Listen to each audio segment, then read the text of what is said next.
సంతానలేమి సమస్యకు చక్కటి పరిష్కారం చూపిస్తున్న Riya fertility test tube baby centre CN hospital Kurnool.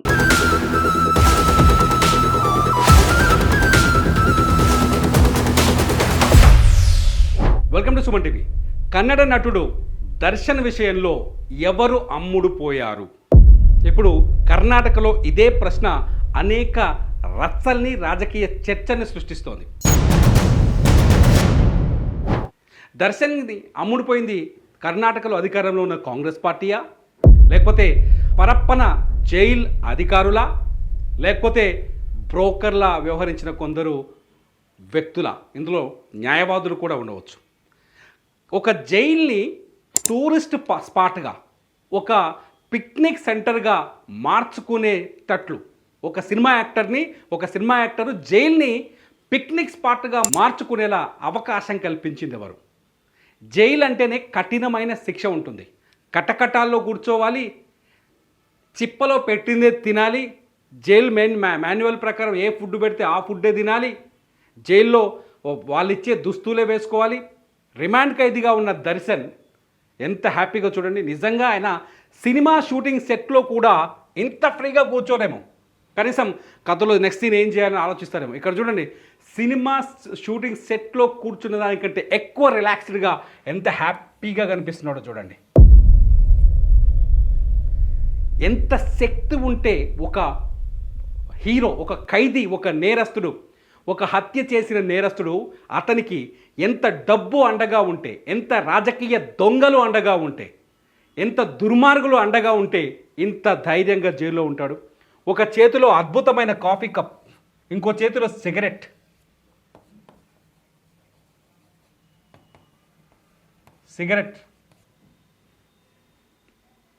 మన భారతదేశంలో న్యాయం అమ్ముడు పోతుంది.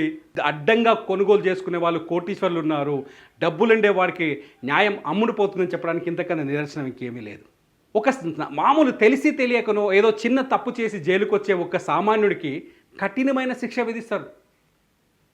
ఆయన జైలు బ్యారెక్ నుంచి బయటికి రానియరు, జైల్లో గొడ్డు చాకరీ చేయిస్తారు. అవేంటి మనం చాలాసార్లు చూసాం, అది చాక్పీసులు తయారు చేయించారని చెప్పేసి, లేకపోతే బొమ్మలు చెక్కించారని చెప్పేసి, రాళ్ళు పగల కొట్టించారని చెప్పేసి చాలాసార్లు విన్నాం మనం. కానీ ఇక్కడ ఏం జరుగుతుంది? కాఫీ ఇస్తున్నారు, సిగరెట్ ఇస్తున్నారు, ఫ్రెండ్స్తో కూర్చొని ముచ్చట పెట్టుకోవడానికి కుర్చీలు వేశారు. వీళ్ళంతా నిందితులే. వీళ్ళు సుఖమైన వాళ్ళు ఏం కాదు, వీళ్ళు నిందితులే. ఇంత స్వేచ్ఛనిచ్చింది ఎవరు? కాంగ్రెస్ ప్రభుత్వమా? హడావుడిగా నిన్న 7 జైలు అధికారులని సస్పెండ్ చేసిన కాంగ్రెస్ ప్రభుత్వం స్వేచ్ఛ ఇచ్చిందా? లేకపోతే ఈ పరప్పన జైల్లో ఉన్న అధికారులు అమ్ముడుపోయారా? ఎన్ని కోట్లు తీసుకున్నారు? లేకపోతే ఎవరైనా బ్రోకరేజ్ చేశారు? ఇదంతా నిజంగా ఇంత దుర్మార్గమా? ఇటువంటి హీరో అవసరమా? ఇట్లాంటి హీరో మనకు అవసరమా? ఇలాంటి వ్యక్తుల సినిమాలు చూసి వీళ్ళకి కోట్ల రూపాయల రెవెన్యూలు ఇచ్చి అభిమానులు చంపేదాకా తీసుకెళ్ళి ఇటువంటి దుర్మార్గులు మనకి హీరోలుగా అవసరమా? బెంగళూరులో ఉన్న తెలుగు వాళ్ళకి చెప్తున్నాను నేను నేరుగా, ఒకసారి ఆలోచించండి. ఇటువంటి హీరో మీకు అవసరమా? ఒక అభిమాని తన మనసులో ఉన్న బాధను చంపుకోలేక, రేణుకాస్వామి అనే అభిమాని ఇతని భార్యకు మధ్య జరిగిన వివాదం నేపథ్యంలో బాధను తట్టుకోలేక కామెంట్ చేస్తే పిలిచి మందరించి పంపించాల్సింది. ఇంటికి పిలిచి అతని ఇంకో ప్లేస్కి తీసుకెళ్ళి అతని నోట్లో గుడ్డలు కుక్కి బలమైన దెబ్బలు కొట్టించి, బాడీ గార్డ్స్తో దెబ్బలు కొట్టించి, రౌడీ వెధవలతోటి వీళ్ళతోటి దెబ్బలు కొట్టించి హత్య చేసి ఆ డెడ్ బాడీని తీసుకెళ్ళి ఒక మురుకు కాలువలో పడేస్తే అటువంటి వ్యక్తిని తీసుకొచ్చి జైల్లో ఏం చేస్తున్నారో చూడండి. ఎక్కడుంది న్యాయం? చట్టానికి కళ్ళు లేవు తమ్ముడు, న్యాయానికి ఇల్లు లేదు ఇప్పుడు అన్నట్టుగా ఉంది కదా. నిజంగా చట్టానికి కళ్ళు లేవు. కళ్ళు లేని ఆ చట్టం వెనకాల ఎన్ని దుర్మార్గాలు జరుగుతున్నాయో చూడండి. ఎందుకు కోర్టులు చూస్తూ ఊరుకుంటున్నాయో ఒకసారి ఆలోచించండి. దయచేసి ఇలాంటి నేరస్తులని ప్రోత్సహించకండి. నిజంగా వీళ్ళకి అమ్ముడుపోయిన రాజకీయ నాయకులో, లేకపోతే జైలు అధికారులు, లేకపోతే పోలీసులు ఒక్కసారి సిగ్గుతో తల వంచుకోండి. పోనీ ఈయన హీరోనా? రీల్లోనే హీరో, రియల్ లైఫ్లో పెద్ద విలన్. ఆయన నేర చరిత్రను ఒకసారి చూద్దాం. చూడండి, ఆయన నేర చరిత్రను ఒకసారి నేను మీకు చూపిస్తా. మనోడు మామూలు కాదు, అనేక నేరాలున్నాయి. భార్య పైనే జైల్లో రాజభోగాలు అనుభవిస్తున్న ఈ మహానుభావుడు ఈ దర్శన్ రేణుకాస్వామి హత్య కేసు, ఈ కేసులో నేను జైల్లో ఉన్న ప్రస్తుతానికి. గతంలో వన్యప్రాణులు మరో సల్మాన్ ఖాన్, సౌత్ ఇండియన్ సల్మాన్ ఖాన్, అడవుల్లో జంతువులను వేటాడి తినడం, చట్టాలను ఉల్లంఘించి రాక్షసుల్లా, పశువుల్లా, మృగాల్లా అడవుల్లో జంతువులను వేటాడి తినడం మనోనికి అలవాటు. ఈ విషయంతో అర్థమవుతుంది. వన్యప్రాణి మాంసాన్ని తిన్నట్టుగా వార్తలు రావడంతో దర్శన్ ఇంటిపైన రైడ్లు జరిగాయి గతంలో. ఒకసారి హిస్టరీలో చూడండి ఏమున్నాయో. 2023లో కాటేర సినిమా విజయం సాధించడంతో పబ్లిక్లో న్యూసెన్స్, ఒక విచ్చలవిడిగా రౌడీలా బిహేవ్ చేశాడట కాటేర సినిమా సక్సెస్ తర్వాత. అక్కడి నుంచి ఆయనకు పొగరు పెరిగింది, డబ్బు పెరిగింది అంటారు. దర్శన్కి అక్కడి నుంచి పొగరు, డబ్బు పెరిగిందంటారు. దాన్ని కంట్రోల్ చేసేవాడు ఎవడూ లేడు. ఇకపోతే స్టార్ హీరో పునీత్ రాజ్ కుమార్పై అనుచిత వ్యాఖ్యలు చేశారు. అహంకారం వచ్చింది కదా, అరే హత్య చేసిన తర్వాతనే జైల్లో హాయిగా కాఫీ టీలు తాగుతున్నాడు జైలు అధికారుల సహకారం అందించుకొని. పునీత్ రాజ్ కుమార్ లాంటి వ్యక్తులు ఎందుకు కామెంట్ చేయడు? చేస్తాడు కదా, ఆ రోజు అహంకారం ఉంది మనోడిపై.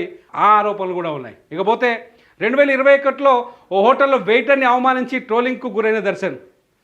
అంటే ఎంత నీచంగా చూస్తారు, ఎంత అంటే కుచించుకుపోయిన మనస్తత్వమో దర్శన్ మనం అర్థం చేసుకోవచ్చు. ఇక్కడ సొంత అభిమానినే తట్టుకోలేకపోయాడు, హోటల్లో సర్వర్ని ఎలా తట్టుకుంటాడు ఈయన? ఒకసారి ఆలోచించండి. హోటల్లో సర్వర్ ఏదైనా అంటే ఎలా తట్టుకుంటాడో. డబ్బు లేని వాళ్ళు నీచంగా అత్యంత కనిపిస్తారు ఈయనకి, వాళ్ళని అవమానిస్తాడు ఈయన. అటువంటి హీరో నిజంగా ఈయన పబ్లిక్ హీరోనా? ఇతన్ని అభిమానిస్తున్నారా మీరు? వేల మంది, లక్షల మంది, కోట్ల మంది ఇతన్ని అభిమానిస్తున్నారా మీ కర్ణాటకలో? ఇటువంటి హీరో అవసరమా? రియల్ లైఫ్లో ఈ విలన్ మీకు అవసరమా? ఒకసారి ఆలోచించండి. 2016లో ఇంటి బయట పక్కింటోళ్ళతో గొడవపడ్డాడు. 2016లో అప్పటికే సార్కి ఆయన భార్య విజయలక్ష్మి విడాకుల వ్యవహారం ఉంది. విడాకుల వ్యవహారంలో గొడవ జరుగుతూ, గొడవ నేపథ్యంలో పక్కింటోళ్ళపైన దాడులు చేసిండట. ఈయన చరిత్రలోకి వెళ్తే కనపడుతుంది. 2000 దర్శన్ గృహహింస కేసు పెట్టింది భార్య విజయలక్ష్మి, ఈయన భార్య పేరు.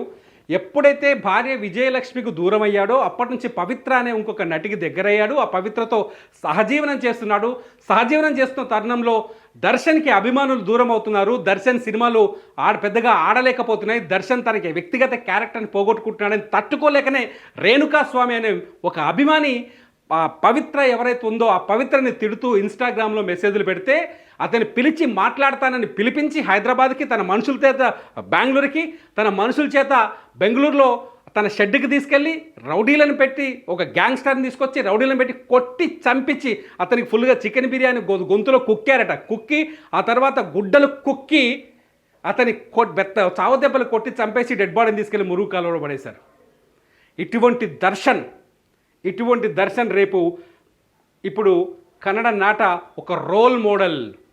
ఇటువంటి దర్శన్ ఒక సూపర్ స్టార్. ఇటువంటి హీరో అవసరమా మీకు? కామెంట్ చేయండి. దర్శన్ లాంటి హీరోలకి జైల్లో ఎటువంటి ట్రీట్ జరగాలి? సామాన్యుడికి పడే శిక్షలు ఈ హీరోలకు పడాలా వద్దా? మీరే కామెంట్ చేయండి. మీ కామెంట్స్ పైన నేను మరో వీడియో చేయబోతున్నాను. చూస్తూనే ఉండండి సుమన్ టీవీ.